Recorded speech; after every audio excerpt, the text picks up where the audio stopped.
days with the stars in the night.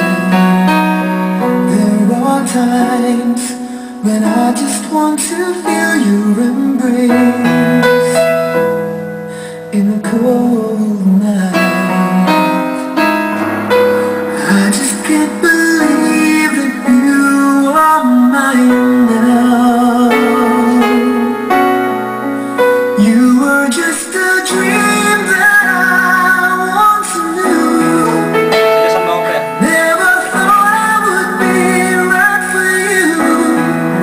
I just can't compare you with anything in this world. You're all I need to be with forevermore.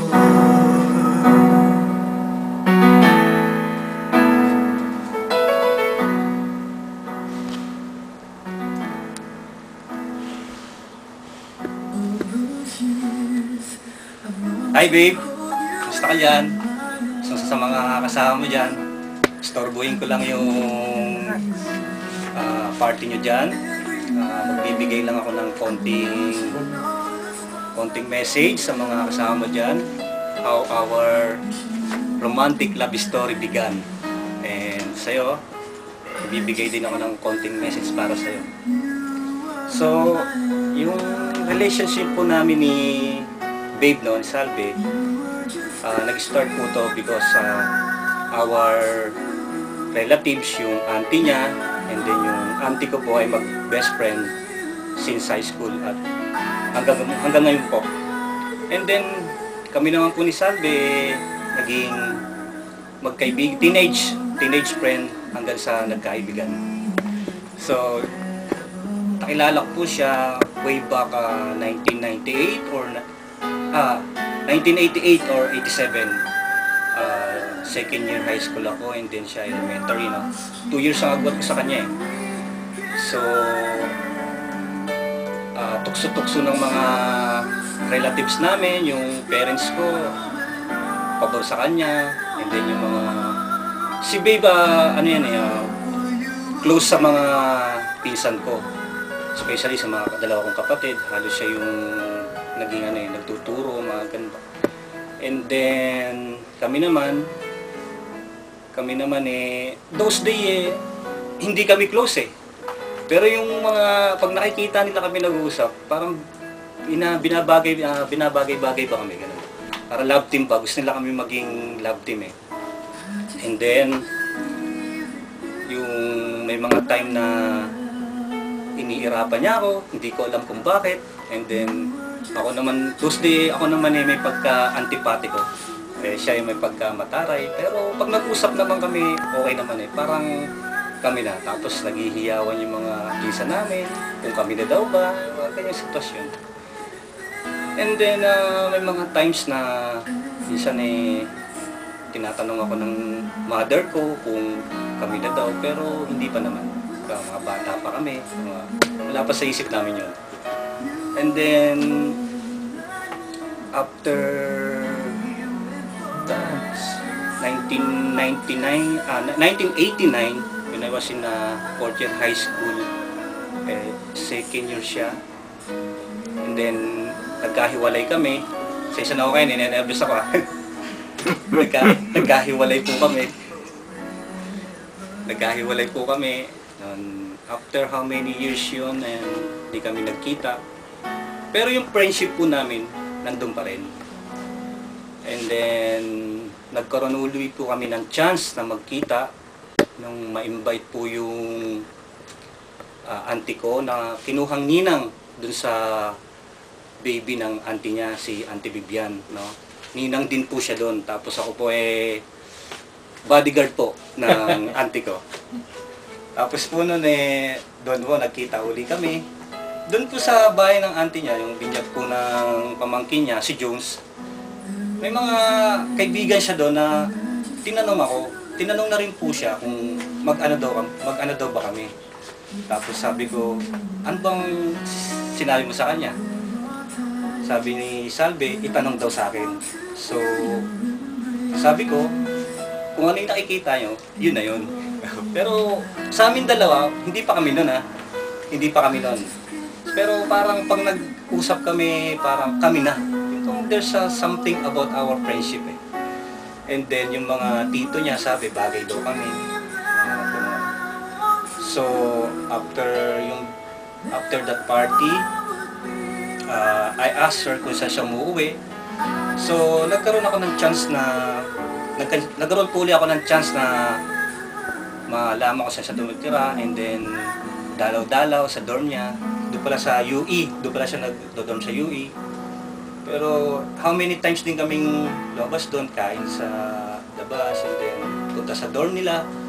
And then papadala po ako ng sulat noon, tapos sumusulat din siya. And then one time na lang po, yung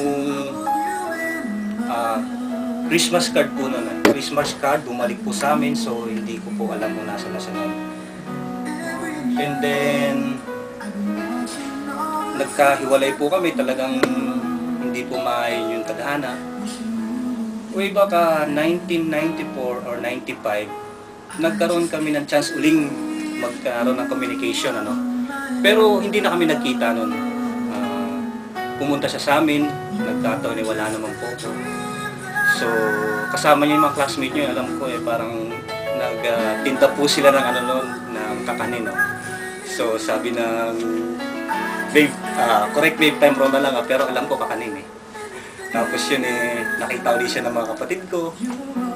Tapos eh, sayang, hindi ko naabutan eh. Aalis lang nila, tapos saka kami dumating ng mga pinsan ko dahil galing kami sa business ko. May business kasi po yung tito ko, doon ako nagtatrabaho. And then, nagulat ako sa mga parents ko, sabi niya, ay si Salvi, hindi mo naabutan, sayang, ang ganda. Kaya parang nag-usap kayo. Ganun. Tapos ang hindi ko makakalimutan po, sabi sa akin ng brother ko, si Bong, yung sumunod sa akin eh, sayang kuya, hindi mo nakita si Ate Salvi. Sigurado masisira ka na ng bite. So, gano'n na po. Sabi ko, nagkaroon ako ng chance uli. Parang eager akong makita siya, pero hindi kami nagkita. Through phone lang, tawag sa kanila. Medyo busy rin siya, busy rin po ako.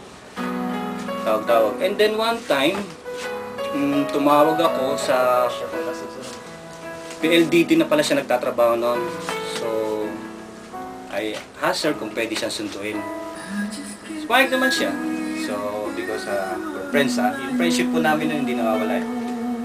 Pumayag siya, tapos pumunta po ako doon. So, nakita po siya, nakalabas na kasama yung mga friends niya. Those days kasi may pagkatorpe po ako eh. So, nakita ko yung mga friends niya, hindi na lang po ako lumapit. Inantay ko na lang po sila umuwi. So, pag uwi niya, saka ako tinawagan. So, gusto nga ni Salvi na pumunta uli dun sa Grand Central. No?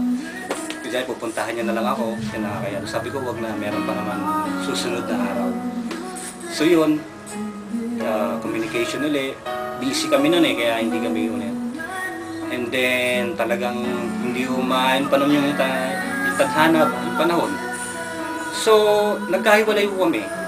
Nagkawalan ng communication. Hindi ko rin po alam kung nasan siya. Tapos eh, pero yung bahay namin, alam niya, hindi naman po kami lumilipat. And then, 1999 po, 1999 po yung babe. Correct me if I'm wrong na lang, medyo 1999, umuwi po yung tita niya galing Taiwan na po, tapos bumisita sa amin. Pero hindi po namin alam na galing Taiwan po yung tita niya. So, doon po, nagkamustahan sila ng tita ko, and then usap-usap. And then, siningit ko po sa tita ko, pasimple lang po, sabi ko, tita, baka pwedeng pakikuha yung address ni Salvi sa Taiwan. So, binigay naman po ng tita niya. And then, ayun, nagkaroon uli kami ng communication. Sulat-sulat po, and then, yun. Tapos yung mga parents ko, tuwa-tuwa naman. Si Salvi naman, tapos sinasabi na, si Salvi na lang daw ang ligawan ko. Pero hindi, I don't know kung meron namang siyang boyfriend, no? Pero through my letter, nagpapahaging na po, pero ewan ko kung alam niya po. Alam mo ba yung baby?